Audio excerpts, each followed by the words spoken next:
Basketball fans, welcome to the Nderitu Basketball YouTube channel, your one-stop shop for everything about the NBA. The Atlanta Hawks, who haven't won a playoff series since 2021, have made significant off-season moves in 2025, transforming their roster with a mix of youth and experience. These changes position them as a potential dark horse team and a dark horse contender in a weekend Eastern Conference in the upcoming 25-26 NBA season. So in the East, I think the power shift has happened. Tyrese Halliburton is out for the whole season, and the Pacers lost Miles Turner, so there's a very huge difference in how the roster looks. Jason Tatum is out for the whole season. Jaylen Brown, he played through injury, so he's not going to be maxed out when it comes to playing in minutes. So the East is currently wide open, and I can say the front runners are the Atlanta Hawks and the New York Knicks. And the New York Knicks are looking towards trying to get over the hump and try to make it back to the finals. So there's a significant roster overhaul for the Hawks, and the Hawks have actively reshaped their roster this offseason, departing from recent mediocrity and a narrative on a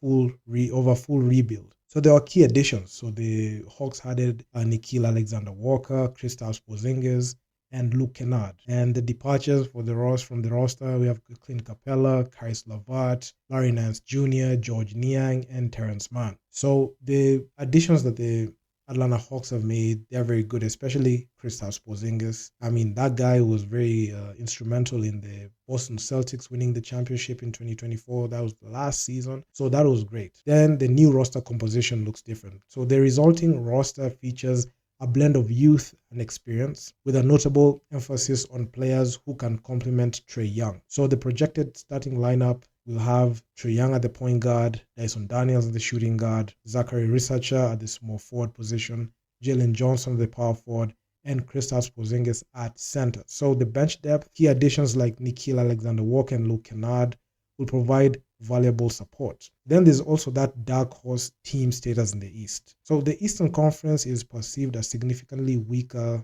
conference than the West, especially due to key injuries, Achilles tears to stars like Jason Tatum, Tyrese Halliburton, and Damian Lillard in the 2025 playoffs. So Damian Lillard got waived by the Milwaukee Bucks. Tyrese not going to play.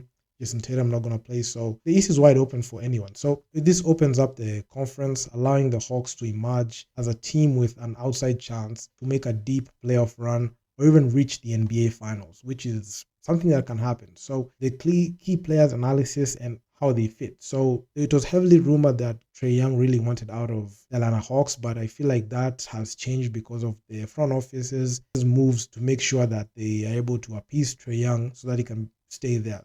Because earlier on, I made a video talking about Trae Young and the possible destinations he might go to when he opted out and he wanted a trade, but it seems like the Atlanta Hawks are staying put with Trae Young. So Trae Young remains the offensive catalyst, 24 points per game, 11.6 assists per game in the 24-25 season.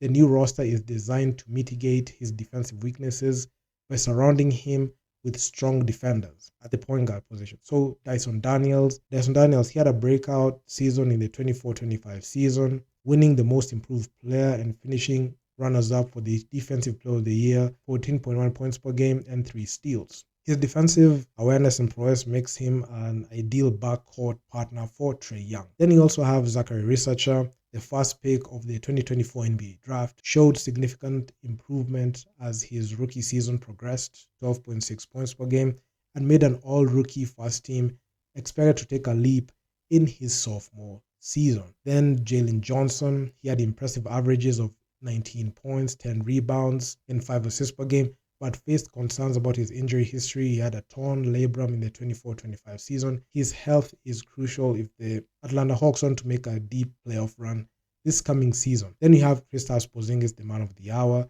He's a major addition, 19.5 points per game, 6.8 rebounds per game in the 24-25 season. But his significant injury history is something that is of major concern because he only played 42 games in the 24-25 season, often sidelined with various issues throughout his career, and is a major concern for his reliability over a full season. So, I mean, for Kristaps, hopefully he's able to play more games and be there so that I can build chemistry with Trae Young, because that pick and roll is going to be deadly. Then you have Onyeka Okongwu, He provides excellent depth and a strong backup position at center, potentially even starting over Kristaps Porzingis depending on matchups. He averaged 13.4 points per game, 8.9 rebounds per game.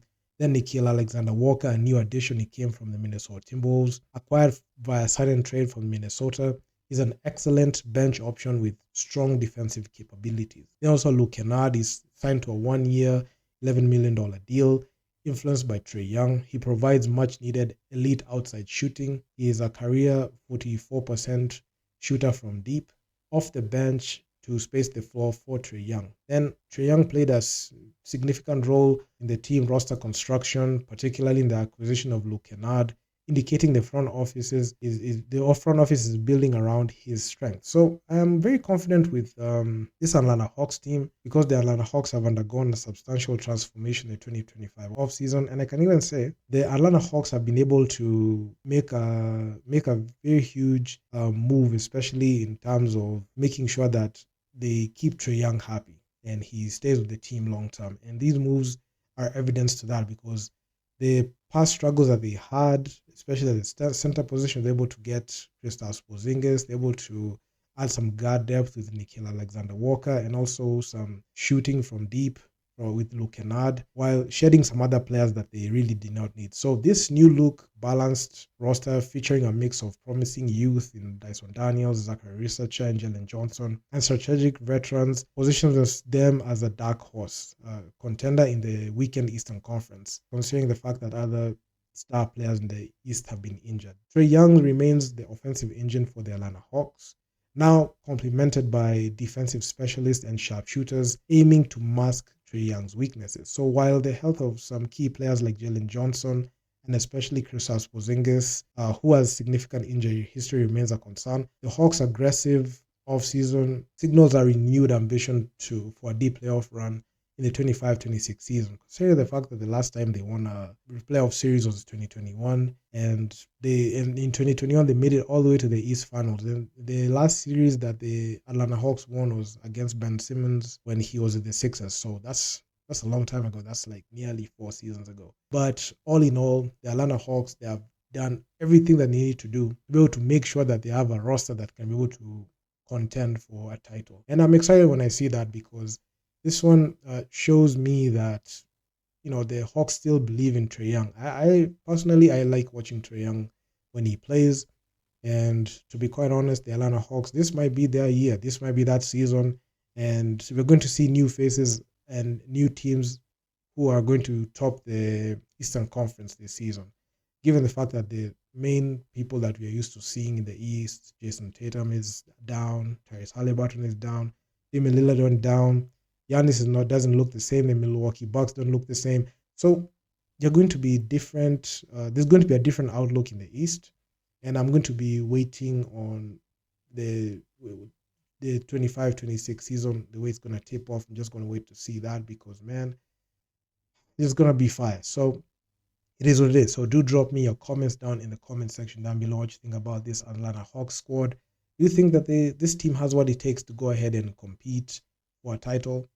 Leave your comments down below. Like, share, subscribe to the channel, hit the bell to get notified because I'm going to be dropping a lot of videos of this nature.